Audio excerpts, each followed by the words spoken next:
Hi friends, welcome back to my channel. ഇന്നത്തെ video എന്താണെന്ന് വെച്ചാൽ സജന ഫിറോസ് ആണ്. വീണ്ടും അവര് രംഗത്ത് വന്നിരിക്കുകയാണ്. മറുനാടൻ സ്പെഷ്യലിലാണ് ഈ വട്ടം സജനയുടെ ഇന്റർവ്യൂ വന്നിരിക്കുന്നത്. ഞാൻ വെറുതെ കമന്റ് ബോക്സ് നോക്കിയപ്പോൾ ആൾക്കാർക്ക് അങ്ങോട്ട് പിടിക്കുന്നില്ല. എന്തിനാണ് സജനയെ കൊണ്ട് ഈ ഒരു ചാനൽ വെച്ചത്? എത്രയോ നല്ല ആൾക്കാർ വന്നതാണ്, എത്രയോ നല്ല ആൾക്കാരെ കിട്ടും ഇന്റർവ്യൂവിന്, എന്തിനാണ് മറുനാടൻ ഇത് ചെയ്ത് എന്നൊക്കെ പറഞ്ഞുള്ള കമന്റ് ആണ് വന്നിരിക്കുന്നത്. പിന്നെ സജന പറയുന്നൊന്നും വിശ്വസിക്കില്ല. ഫിറോസിന്റെ ആ ഇന്റർവ്യൂ അല്ല, ഫിറോസ് ഇട്ട വീഡിയോകൾ കണ്ടില്ലായിരുന്നുവെങ്കിൽ വിശ്വസിക്കാമായിരുന്നു, ഇത് ഇനി വിശ്വസിക്കില്ല എന്നൊക്കെ പറഞ്ഞുള്ളതാണ് മുഴുവൻ കമന്റും. അങ്ങനത്തെ ഇതൊക്കെയാണ് വരുന്നത്. പക്ഷേ നമ്മൾ ഒരു പേപ്പർ എടുത്താൽ രണ്ടു വശവും കേൾക്കാം. ഇത് അവരുടെ തികച്ചും പേഴ്സണൽ കാര്യം, അവർ സോഷ്യൽ മീഡിയ കൊണ്ടിടുന്നതാണ്. അല്ല, ഇത് ശരിക്കും അവർ തമ്മിൽ തീർക്കണ്ട. പക്ഷെ കൂട്ടുകാരെ എല്ലാരെയും കയറ്റി ജീവിതം ഇങ്ങനെ പരസ്യമാക്കി ഒരു രഹസ്യവും ഇല്ലാതെ അങ്ങനത്തെ ഒരു രീതിയാണല്ലോ അവർ കാട്ടിക്കൂട്ടിയത്. കാരണം അവര് അങ്ങനെയാണ്. ടോട്ടലി എന്ത് പറയാനൊന്നും പറയാനില്ല. അങ്ങനത്തെ ഒരു ലൈഫ് നമ്മുടെ ഒന്നും കാഴ്ചപ്പാടിലുള്ള ലൈഫല്ല അവരുടെയൊക്കെ ലൈഫ്. അതാ നമുക്ക് അത്രയ്ക്ക് അങ്ങോട്ട് മനസ്സിലാവത്തുമില്ല അവരുടെയൊക്കെ ലൈഫ് എന്താ ഇങ്ങനെയെന്ന്. നമുക്കൊക്കെ എന്തെങ്കിലും, ഞാൻ കഴിഞ്ഞ വീഡിയോ പറഞ്ഞ ചെറിയ ചെറിയ പ്രശ്നങ്ങളൊക്കെ കാണുള്ളൂ. പക്ഷെ ഇവരൊക്കെ അങ്ങനെയല്ല. അപ്പൊ ഏതായാലും കഴിഞ്ഞ വീഡിയോയില് സജന ഒത്തിരിയും കാര്യങ്ങൾ പറയുന്നുണ്ട് കേട്ടോ. ഒത്തിരിയും സമയം ഇരുന്ന് ഒത്തിരിയും കാര്യങ്ങൾ പറയുന്നുണ്ട്.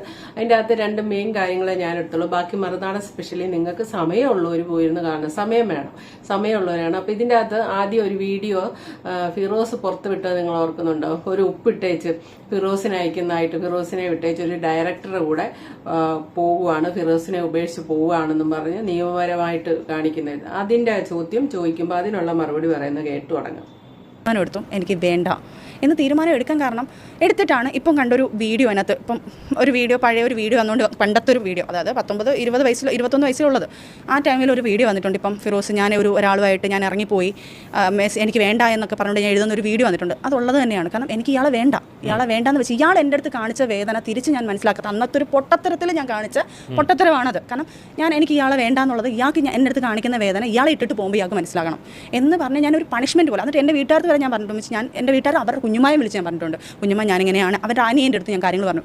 ഫിർദോസ് എന്ന് പറഞ്ഞാൽ അനിയൻ്റെ അടുത്ത് വിളിച്ച് ഞാൻ പറഞ്ഞു, എടാ ഇങ്ങനെ ഒരു കാര്യമാണ്, എനിക്ക് മടുത്തു. പക്ഷേ പണി ഞാൻ തിരിച്ചു കൊടുക്കും. എന്നെ വേദനിപ്പ് എന്താണെന്നുള്ളത് മനസ്സിലാക്കാൻ വേണ്ടി ഞാൻ അയാളുടെ ലൈഫിൽ നിന്ന് ഇറങ്ങി പോവുകയാണ്.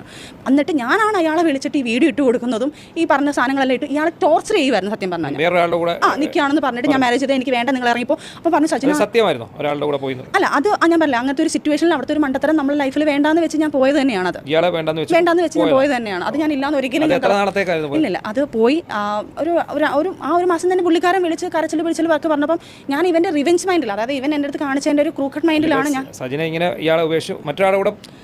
ജീവിതമല്ല, ജീവിക്കാനല്ല, ഇതിനുള്ളൊരു പണിഷ്മെന്റ് പോലെ ഫിറോസ് കരഞ്ഞു വിളിച്ചിട്ട്, എനിക്ക് നീ ഇല്ലാതെ പറ്റത്തില്ല സജന, നീ ഒരിക്കലും അങ്ങനെ നീ പോകരുത്, നമ്മളെ കുഞ്ഞുങ്ങളെ ഓർക്കണം. ഞാൻ പറഞ്ഞു, ഈ കുഞ്ഞുങ്ങളൊന്നും നിങ്ങൾ ഓർത്തിട്ടില്ലായിരുന്നോ? അതിന്റെ കുറെ കട്ട് ചെയ്തുള്ള വോയിസ് റെക്കോർഡാണ് ഫിറോസ് ഇപ്പൊ ഇട്ടിരിക്കുന്നത്. കട്ട് ചെയ്തുള്ള ഫുൾ ധൈര്യം ഉണ്ടെങ്കിൽ ഫുൾ ഇടാൻ പറയാൻ. അവൻ അത് തന്നെ അവിടുന്ന് ഷൂട്ട് ചെയ്യുന്നത് ഞാൻ എനിക്ക് ഇവനെ വേണ്ട, എന്റെ സ്വന്തം ഇഷ്ടത്തിൽ ഇറങ്ങി വരുവാന്ന് പറഞ്ഞ സാധനം ക്രിയേറ്റ് ചെയ്ത സാധനം ഒരു വീഡിയോ ആണ്. അവൻ ഇട്ടു. ഈ സാധനം നമ്മൾ അറിയുന്നുണ്ടോ? ഇവനെ വേദനിപ്പിക്കാൻ ഇവന് മനഃപൂർവ്വം ഇട്ട് കൊടുത്ത സാധനമാണത്. അല്ല,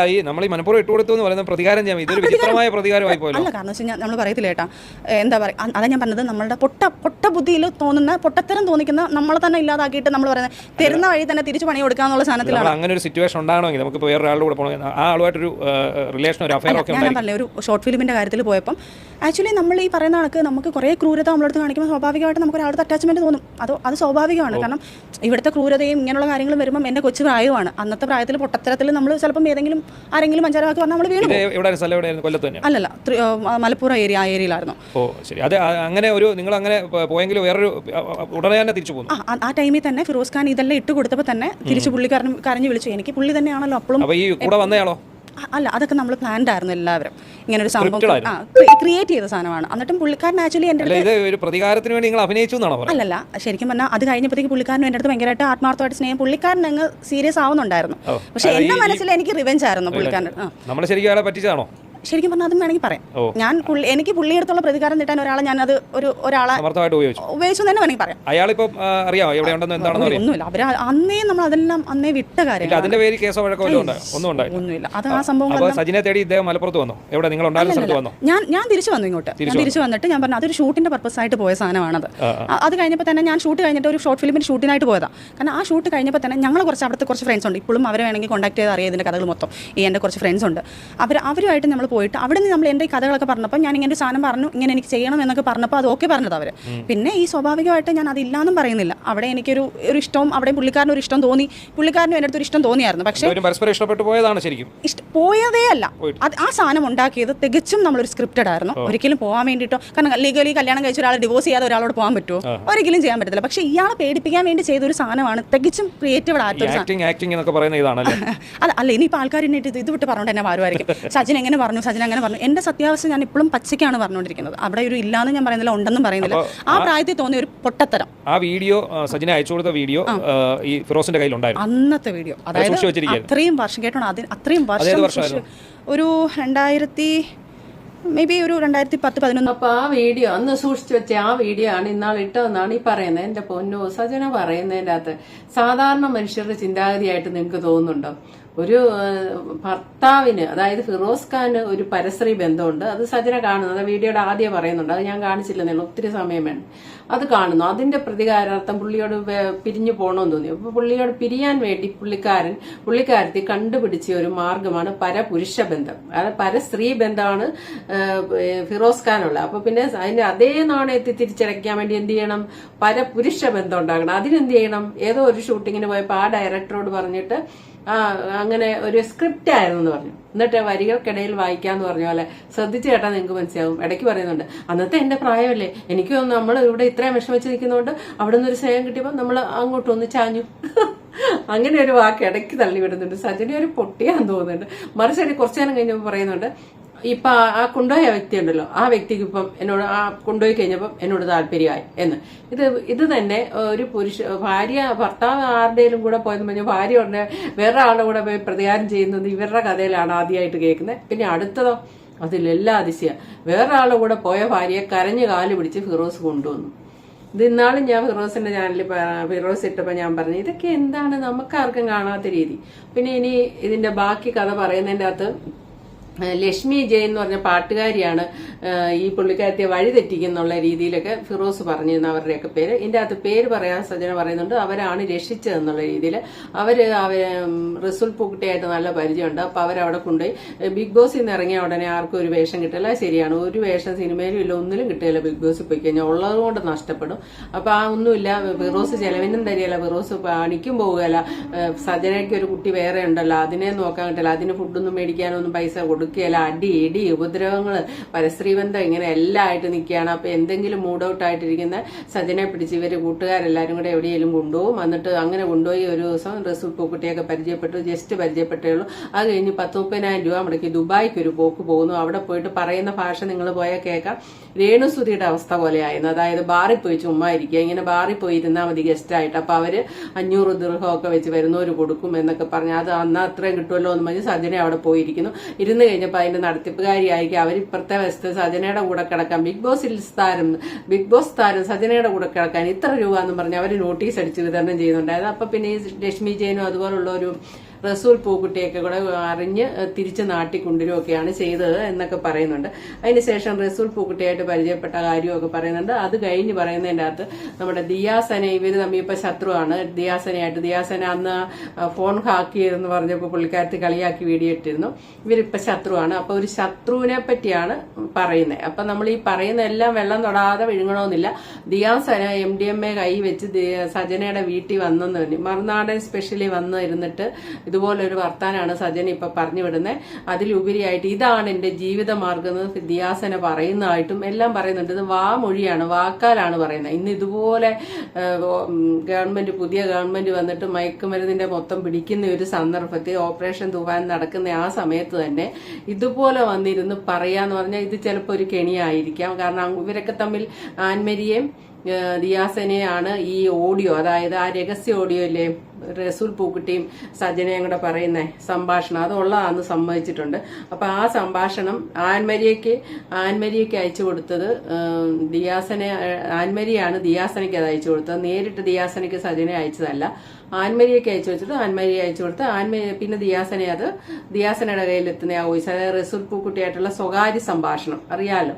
ആ സംഭാഷണം എന്താ നിങ്ങൾ എല്ലാവരും കേട്ടല്ലേ. അപ്പൊ അങ്ങനെ അതിന്റെയൊക്കെ ഒരു പ്രതികാരമായിട്ട് വേണമെങ്കിൽ സജന ഇതുപോലൊരു ചാനലിൽ വന്നിരുന്ന് ഇതൊക്കെ പറയാം എന്നൊരു മുൻവിധിയോടെ കേൾക്കുക. അതൊരു പണി കൊടുക്കുന്ന പോലത്തെ ഒരു ഇതാണ്. MDMA ഒക്കെ കൈവച്ച് ഈ അവസരത്തിൽ പറഞ്ഞാൽ പണിയാണ്. അതിനുവേണ്ടി കൊടുത്താണോ എന്ന് അറിയില്ല, ഏതായാലും കേൾക്കാം. ശരിയാണോ ആ വോയിസ് ക്ലിപ്പ് നിങ്ങൾ തമ്മിൽ സംസാരിക്കുന്ന കാര്യങ്ങളൊക്കെ ശരിയാണോ? സംസാരങ്ങളെല്ലാം നമ്മൾ തമ്മിലുള്ള തർക്കങ്ങളും വാക്ക് തർക്കങ്ങളെല്ലാം ഇല്ലാന്ന് ഒരിക്കലും ഞാൻ പറയുന്നില്ല, ഉള്ളത് തന്നെയാണ്. ഞങ്ങൾ തികച്ചും ഞങ്ങൾ തമ്മിലുള്ള സംഭവങ്ങളെല്ലാം ഉള്ളതാണ്. പേഴ്സണലായിട്ടുള്ള ഞങ്ങളുടെ പേഴ്സണലായിട്ടുള്ള മാറ്റർ ആയിരുന്നു. അതിനെ വലിച്ചു കീറി ലോകത്തിനോട് ഇട്ടുകൊടുത്തവരെ തന്നെ പറയണം ചേട്ടാ. കാരണം ഇതിന് ദിയാസന എന്ന് പറഞ്ഞൊരു കുട്ടിയും ദിയാസന അതേപോലെ ആൻമരിയ എന്ന് പറഞ്ഞ ഇവർ രണ്ടുപേരാണ് ഇട്ട് കൊടുക്കുന്നത്, ഫിറോസ് ഖാൻ ഇട്ട് കൊടുക്കുന്നത്. ഫിറോസ് ഖാൻ്റെ ഒരു വോയിസ് റെക്കോർഡ് ഉണ്ട്, അത് പറയുന്നത് അത് പുള്ളി പറയുന്നുണ്ട് ഇവരാണ് ഇട്ട് കൊടുക്കുന്നതിൻ്റെ തെളിവുകളെല്ലാം ഉണ്ട്. കാരണം വേറെ നമുക്ക് വേറെ ചിന്തിക്കേണ്ട ആവശ്യമില്ല, തെളിവിൻ്റെ ആവശ്യമില്ല. കാരണം എനിക്കറിയാലോ ഞാൻ ഇവർക്ക് രണ്ടുപേർക്ക് ഇട്ട് കൊടുത്തു. വോയിസ് ക്ലിപ്പ് ഒരിക്കലും നിഷേധിക്കുന്നില്ലല്ലോ, പിന്നെ അതിനകത്ത് വേറെ കാര്യങ്ങൾ കുഴപ്പമില്ലല്ലോ. അത് തികച്ചും ഞങ്ങളുടെ പേഴ്സണലാണ്. അപ്പോൾ അത് കാണിച്ചിട്ടാണ് നമ്മൾ പരാതി കൊടുത്തിരിക്കുന്നത്. അല്ലല്ല, രണ്ടാമത്തെ പരാതി നമ്മൾ കൊടുക്കാൻ കാരണമുണ്ട്. കാരണം ഇവരെ ഞങ്ങളെ ഭീഷണിപ്പെടുത്തുന്നുണ്ട്. ഈ ദിയാസനയാണെങ്കിലും ദിയാസനയ്ക്ക് നമ്മൾ ഈ എൻ്റെ വോയിസ് റെക്കോർഡ് ഇപ്പം എനിക്ക് ചേട്ടനൊരു വോയിസ് റെക്കോർഡ് ഇട്ട് അത് ഞാൻ മറ്റൊരാൾക്ക് ഇട്ട് കൊടുക്കണമെങ്കിൽ ചേട്ടൻ്റെ അടുത്ത് എന്തെങ്കിലും എനിക്ക് റിവെഞ്ച് മൈൻഡ് ഉണ്ടായിരിക്കും. ഉണ്ടാവാതെ എന്തായാലും ഒരിക്കലും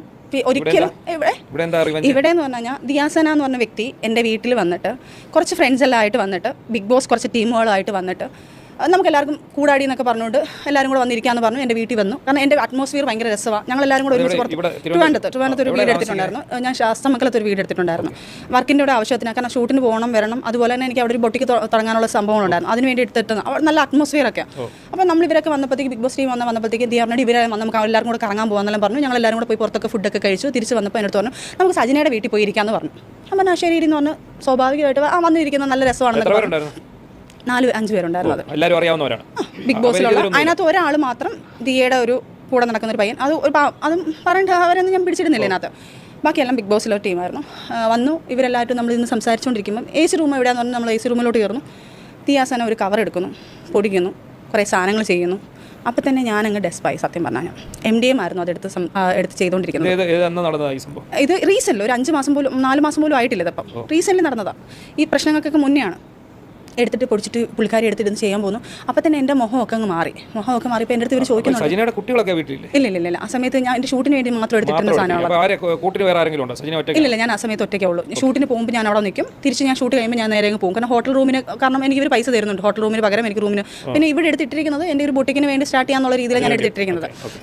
അപ്പോൾ ഈ ഷൂട്ടിന് മാത്രമേ ഞാൻ അവിടെ നിൽക്കുള്ളൂ. റൂം മാത്രമേ ഞാൻ സെറ്റ് ചെയ്തിട്ടുള്ളൂ. ആ റൂം താമസിക്കാൻ വേണ്ടിയിട്ട്. ഈ ഹോട്ടൽ റൂമിൽ നിൽക്കുമ്പോൾ എനിക്ക് ബാത്റൂമിലൊക്കെ പോകാൻ ഭയങ്കര കുറച്ച് പ്രശ്നം. ഹോട്ടൽ ബാത്റൂമിലൊക്കെ പോകാൻ കുറച്ച് പേടിയുള്ളതുകൊണ്ട് അതുകൊണ്ട് ഞാൻ എപ്പോഴും ഒരു പ്രൈവറ്റ് നമുക്കൊരു ഇതിന് വേണ്ടിയിട്ട് എടുത്തിടും. അന്നേരം അവർ അതിൻ്റെ പൈസയും പിന്നെ നമുക്ക് ഇതിൻ്റെ ഒരു പർപ്പസും ഉണ്ടല്ലോ. അങ്ങനെ ഈ സാധനം വന്നിട്ട് ചേട്ടാ അവിടെ വന്ന് എൻ്റെ അടുത്ത് വന്ന് പുള്ളിക്കാരി ഈ സാധനങ്ങൾ ചെയ്യുക. എനിക്ക് എന്ത് ചെയ്യണമെന്ന് എനിക്കറിയത്തില്ല. ഇറങ്ങി പോകുമെന്ന് പറയാനും പറ്റുന്നില്ല. എനിക്കറിഞ്ഞൂടെ നോ പറയേണ്ട സ്ഥാനത്ത് നമ്മൾ നോ പറയണമെന്ന് പറയുന്നത് സത്യമാണ്. ഞാൻ വല്ലാത്ത ഘട്ടത്തിൽ നിൽക്കും. അപ്പോൾ ഇവരെൻ്റെ അടുത്ത് ചോദിക്കുന്നുണ്ട് എന്താ സജിന എന്ത് മുഖമൊക്കെ മാറുന്നത്? ഞാൻ പറഞ്ഞില്ല, ചെറിയൊരു പ്രശ്നം നടക്കുക. അപ്പോൾ ഞാൻ നിൽക്കായിട്ട് കുറച്ച് പ്രശ്നങ്ങൾ നടക്കുകയെന്നാണ് ഞാൻ പറഞ്ഞത്. അദ്ദേഹത്തിനോട് പോലും ഞാൻ പറഞ്ഞിട്ടില്ല, ആർക്കും ഞാൻ പറഞ്ഞിട്ടില്ല കാര്യങ്ങൾ. എനിക്ക് പേടിയാണ്. കാരണം വലിയൊരു സാധനം കൊണ്ടുവന്ന് എൻ്റെ അടുത്ത് ചോദ്യം ചെയ്ത് കഴിഞ്ഞാൽ ഞാൻ എന്ത് ചെയ്യും? അങ്ങനെ ലാസ്റ്റ് ഞാൻ ഫോൺ വിളിക്കുന്നതിൻ്റെ പേരും പറഞ്ഞ് വെളിയിലിറങ്ങും. ഇവരെങ്ങനെ എനിക്ക് പറഞ്ഞു വിട്ടേ പറ്റത്തുള്ളൂ. അപ്പോൾ ഉടനെ ദിയാൻ്റെ അടുത്ത് പറയുന്നത് സജിന അവരുമായിട്ട് പ്രശ്നങ്ങളൊക്കെ നടന്നിട്ട് നീ രണ്ടെന്ന് കുറച്ച് നിങ്ങൾ എടുത്ത് തിന്ന് അങ്ങനെ എന്ത് ചെയ്യാനെന്ന് പറഞ്ഞു. ഞാൻ പറഞ്ഞു ദിയ നീ എന്തോ പറഞ്ഞു. ഇപ്പം ഒരു വൈൻ കുടിക്കുന്നതാണോ ഒരു ബീർ കുടിക്കുന്നതാണോ അല്ല ഇത് ഭയങ്കര സമയം. എന്നെ ദയവ് ചെയ്ത് നിർബന്ധിക്കരുത് പ്ലീസ് ദിയ എന്ന് പറഞ്ഞിട്ട് ഞാൻ ഫോൺ എടുത്തുകൊണ്ട് ചെവി വെച്ചുകൊണ്ട് ഞാനങ്ങ് ഇറങ്ങി. കുറേ കഴിഞ്ഞപ്പോൾ ഇവർക്ക് മനസ്സിലായി. ഇവർ പിന്നെ ടെറസിൻ്റെ മേളിൽ കയറി. അവിടെയും ഞാനൊരു പെട്ടെന്ന് ഞാൻ കുറേ കഴിഞ്ഞിട്ടാണ് ഞാൻ അവിടെ കയറി പോകുന്നതും എനിക്കത് ഒട്ടും ഓക്കെ ആവുന്നില്ല എന്ന് ഇവർക്ക് മനസ്സിലായി തുടങ്ങി. അപ്പോൾ പയ്യെ ദിയ കുറച്ച് കഴിഞ്ഞപ്പോൾ ഇവരെല്ലാവരും പോയി കഴിഞ്ഞ് കുറച്ച് നാൾ എൻ്റെ അടുത്ത് ഞാൻ അങ്ങോട്ട് വിളിക്കാനും പോയിട്ടില്ല. കാരണം എനിക്കതൊരു പേടി സ്വപ്നം പോലെയായിരുന്നു. കാരണം ഇനി എന്തെങ്കിലും വന്നാൽ എൻ്റെ തലയിലോട്ടാവത്തില്ലേ. അല്ല, അതിനുശേഷം പുള്ളിക്കാർക്ക് എൻ്റെ അടുത്ത് റിവെഞ്ച് വരാൻ കാരണം ഇതാണ്. എൻ്റെ അടുത്ത് അതിനുശേഷം പുള്ളിക്കാരി എന്നെ വിളിച്ചിട്ട് പറഞ്ഞു സജിന ഞങ്ങൾ അങ്ങോട്ട് ഒരു ദിവസം വരാൻ വേണ്ടി നിൽക്കുക. ഞങ്ങൾ കുറച്ച് പേരുണ്ട്, ഞങ്ങൾ കുറച്ച് ഫ്രണ്ട്സ് എല്ലാം കൂടെ അങ്ങോട്ട് വരാം. ഞാൻ പറഞ്ഞു ദിയ ഈ വീട്ടിൽ അങ്ങനെയുള്ള കാര്യങ്ങൾ നടക്കത്തില്ല. എൻ്റെ കുഞ്ഞുങ്ങളെയും കൊണ്ട് ഞാൻ ഇങ്ങോട്ട് വരാൻ നിൽക്കുക. ഞാനൊരു വർക്ക് തുടങ്ങാൻ വേണ്ടി വെച്ചിരിക്കുന്ന സാധനം. അന്ന് ദിയ വന്നപ്പോഴത്തേക്ക് എനിക്ക് നോ പറയാൻ പറ്റാത്തൊരവസ്ഥയായിപ്പോയി, ഇറക്കി വിടാൻ പറ്റാത്തൊരവസ്ഥയായിപ്പോയി. പക്ഷേ ദിയ ചെയ്തത് ഭയങ്കര ഇല്ലീഗൽ കാര്യമാണ്. അപ്പോൾ അവിടെ നിന്നൊരു സ്റ്റേറ്റ്മെൻറ്റ് ദിയ പറയുന്നുണ്ട്, ഇത് കാരണമാണ് ഞാൻ ജീവിച്ച് പോകുന്നതെന്നൊക്കെ പറയുന്നുണ്ട്. അതായത് അന്നേരം കച്ചവടം കാണുമായിരിക്കും മേ ബി. ഇത് കാരണം എന്ന് പറയുമ്പോൾ നമുക്ക് ചിന്തിക്കാറേ ഉള്ളൂ. അപ്പം അന്നേരം എൻ്റെ അടുത്ത് ഇങ്ങനെ പറഞ്ഞിട്ട് ഞാൻ അങ്ങ് പറഞ്ഞു ദിയ റേസ് ഞാൻ പറഞ്ഞു ദിയ പ്ലീസ് എന്നെ ദേവി ഇതിനകത്ത് പിടിച്ചത് എനിക്ക് വേറെ എന്തോ ഓക്കെയാണ്, പക്ഷേ ഇതിനകത്തുള്ള കാര്യങ്ങളൊന്നും എന്നെ കണ്ട് ഇതാക്കരുത്, എനിക്ക് പേടിയാതിയാന്ന് പറഞ്ഞു. ഇവളെന്നെ അങ്ങ് ചീത്ത വിളിക്കാൻ തുടങ്ങി. മറ്റവളെ ഞാൻ എന്തോ മറ്റേതാകുന്നത്, നീ എന്ത് നല്ല കുഞ്ഞ് കാണിക്കാൻ പോകുന്നു, നീ എന്തോ. അതായത് എന്നെ അങ്ങ് എനിക്കറിയത്തില്ല ഏട്ടാ, ഞാൻ എന്തോ ഭയങ്കര കുറ്റക്കാരി പോലെ എന്നെ ഭയങ്കര.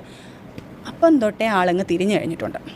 അല്ല എന്നിട്ട് നമ്മൾ ഈ വോയിസ് ക്ലിപ്പ് അല്ല അതിന് മുന്നേ അയച്ചു കൊടുത്ത സാധനം അത് ഇത് ഈ വോയിസ് ക്ലിപ്പ് ഒത്തിരി പഴയതാണ്. പഴയതാണ്. ഇപ്പോഴത്തെ റീസൺ അല്ലല്ല, ഒരു വർഷമൊന്നും ആയിട്ടില്ല. ഈ അതായത് ഈ ഒരു എന്തായാലും ഒരു കുറച്ച് ടൈം ആയിട്ടേ ഉള്ളൂ. ആ ടൈമിൽ തന്നെയാണ് ഈ സംഭവം നടക്കുന്നത്.